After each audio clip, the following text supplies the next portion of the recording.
बच्चों, आज हम पढ़ेंगे एनसीईआरटी की क्लास 7th की हिंदी की पाठ्य पुस्तक जिसका नाम है वसंत भाग 2। इस पाठ्य पुस्तक का 8वां पाठ एक कविता के रूप में है और इस कविता का शीर्षक है शाम एक किसान। इस कविता को लिखा है कवि सर्वेश्वर दयाल सक्सेना जी ने। तो आइए बच्चों देखते हैं इस कविता में शाम और किसान के बारे में कवि हमें क्या बता रहे हैं। तो आइए बच्चों सबसे पहले इस कविता से संबंधित कुछ बातें कर लेते हैं। पाठ 8 शाम एक किसान। बच्चों, इस कविता में कवि सर्वेश्वर दयाल सक्सेना जी द्वारा शाम के प्राकृतिक दृश्य का चित्रण किया गया है।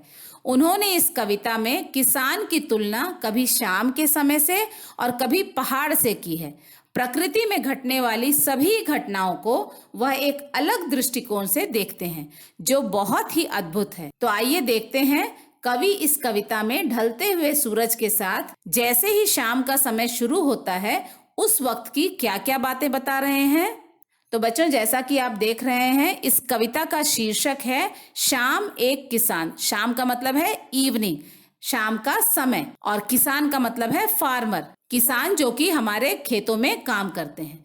तो यहाँ पर कवि जो है वो शाम की तुलना एक किसान से कर रहे हैं। अब यह जो तुलना है वो किस तरह की तुलना है ये हमें कविता में आगे पता चलेगा। और यहाँ पर कवि ने और भी बहुत सारी चीजों के बारे में हमें बताया है। उन सारी चीजों को कवि जो है वो एक अलग तरह के दृष्टिकोण से देखते हैं जो कि बहुत ही सुंदर है। तो आइए देखते हैं इस कविता में कवि हमें शाम, किसान और प्रकृति के बारे में क्या क्या बातें बता रहे हैं। पेज 63। पहले मैं कविता की पहली 8 पंक्तियां पढ़ रही हूं जो कि कुछ इस प्रकार हैं। आकाश का साफा बांधकर सूरज की चिलम खींचता बैठा है पहाड़, घुटनों पर पड़ी है नदी चादर सी, पास ही दहक रही है पलाश के जंगल की अंगीठी, अंधकार दूर पूर्व में सिमटा बैठा है भेड़ों के गल्ले सा। तो बच्चों, इन 8 पंक्तियों में जो कठिन शब्द आए हैं वो कुछ इस तरह से हैं।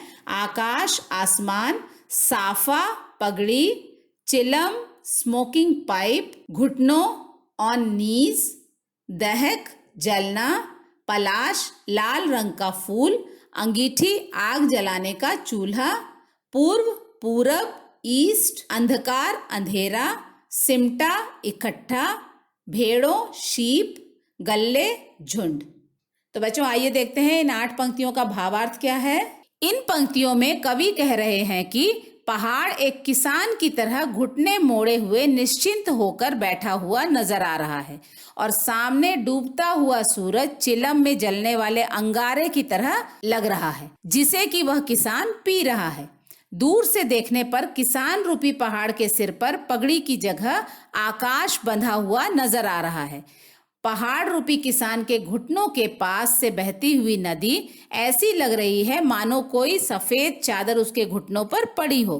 पास ही स्थित जंगल में पलाश के लाल लाल फूल अंगीठी की तरह जलते हुए लग रहे हैं। दूर पूरब दिशा में बढ़ने वाला अंधेरा भेड़ों के समूह की तरह दिखाई दे रहा है। दूर दिखने वाले पहाड़ों की तुलना उन्होंने एक किसान से की है जो अपने घुटनों को मोड़कर नीचे आराम से बैठा हुआ नजर आ रहा है और सामने डूबता हुआ सूरज। इसका मतलब यह है कि शाम का समय हो रहा है और सूरज जो है धीरे धीरे डूब रहा है। डूबता हुआ जो सूरज है वो चिलम के अंदर जो अंगारे जलते हैं उसकी तरह लग रहा है और दूर से देखने पर इस तरह का दृश्य नजर आ रहा है जैसे कि किसान घुटनों के बल बैठा हुआ चिलम पी रहा है। अब यहाँ पर कवि आगे कह रहे हैं कि दूर से देखने पर किसान रूपी पहाड़, जो पहाड़ जिसकी तुलना उन्होंने एक किसान से की है, पहाड़ के ठीक ऊपर आकाश जो है वो एक साफे की तरह या पगड़ी की तरह नजर आ रहा है। ऐसा लग रहा है जैसे कि दूर बैठे एक किसान ने अपने सिर पर पगड़ी बांधी हुई है। आगे कवि कहते हैं कि घुटनों के बल जो किसान बैठा हुआ है वहीं नीचे एक नदी बह रही है और नदी का पानी दूर से सफेद चादर की तरह नजर आ रहा है और ऐसा लग रहा है मानो कि किसान के घुटनों के पास किसी ने सफेद चादर बिछा दी है। पहाड़ों के पास ही एक जंगल भी है जिसमें पलाश के लाल लाल फूल दूर से अंगीठी की तरह, मतलब अंगारों की तरह, जलते हुए कोयले की तरह लग रहे हैं। दूर कहीं पूरब दिशा में धीरे धीरे अंधेरा जो है वो बढ़ता जा रहा है। सूरज डूब रहा है तो धीरे धीरे दूसरी तरफ से अंधेरा बढ़ता जा रहा है, और इस बढ़ते हुए अंधेरे को देखकर ऐसा लग रहा है कि बहुत सारे भेड़ एक साथ समूह में चले आ रहे हैं। आगे की कुछ पंक्तियां इस तरह से हैं, पेज 63। अचानक बोला मोर, जैसे किसी ने आवाज दी, सुनते हो? चिलम औंधी, धुआं उठा, सूरज डूबा, अंधेरा छा गया। तो बच्चों, इन कुछ पंक्तियों में जो कठिन शब्द हैं वो ऐसे हैं: अचानक, एकाएक, मोर, पीकॉक, सुनते हो, जरा सुनो, औंधी, उल्टा गिरना, धुआं, स्मोक, सूरज डूबा, सूर्यास्त। तो आइए देखते हैं इन कुछ पंक्तियों का भावार्थ क्या है। अंतिम कुछ पंक्तियों में कवि कह रहे हैं कि अचानक कहीं से मोर के बोलने की आवाज सुनकर ऐसा लगता है जैसे कोई पुकार रहा हो कि सुनते हो। अचानक इस आवाज को सुनकर ऐसा लगा मानो यह शाम, जो किसान के रूप में चित्रित किया गया है, हड़बड़ा कर उठता है और उसकी इस हड़बड़ाहट में जलती हुई चिलम उलट जाती है और उसमें से धुआं उठने लगता है। अर्थात अचानक अंधेरा छा जाता है और सूर्य अस्त हो जाता है। चारों दिशाओं में अंधकार फैल जाता है।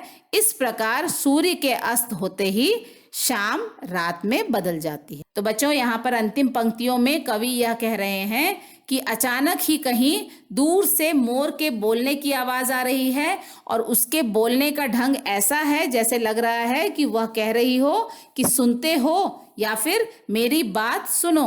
इस तरह की आवाज दूर से सुनाई दे रही है। जैसे ही मोर के बोलने की आवाज सुनाई देती है, ऐसा लगता है जैसे कि यह जो पहाड़ रूपी किसान है वह हड़बड़ा कर उठने लगता है और उसकी इस हड़बड़ाहट में उसके हाथ में जो चिलम है वो अचानक से उलटकर नीचे गिर जाती है। उसके गिरते ही अंगारों से धुआं उठने लगता है और अचानक से अंगारों के पलट जाने पर धीरे धीरे अंधेरा छा जाता है। अर्थात अब वहां पर सूर्य अस्त हो चुका है। चारों दिशाओं में अंधकार फैल गया है और सूरज के डूबते ही शाम भी खत्म हो चुकी है और धीरे धीरे रात का आगमन हो चुका है। तो बच्चों, आशा है आप सबको सर्वेश्वर दयाल सक्सेना द्वारा लिखी यह कविता शाम एक किसान का भावार्थ अच्छे से समझ में आ गया होगा। एनसीईआरटी क्लास 7th की पाठ्य पुस्तक के अन्य पाठों का भावार्थ भी हम आगे आने वाली वीडियो में जरूर देखेंगे। तब तक के लिए धन्यवाद। Thank you.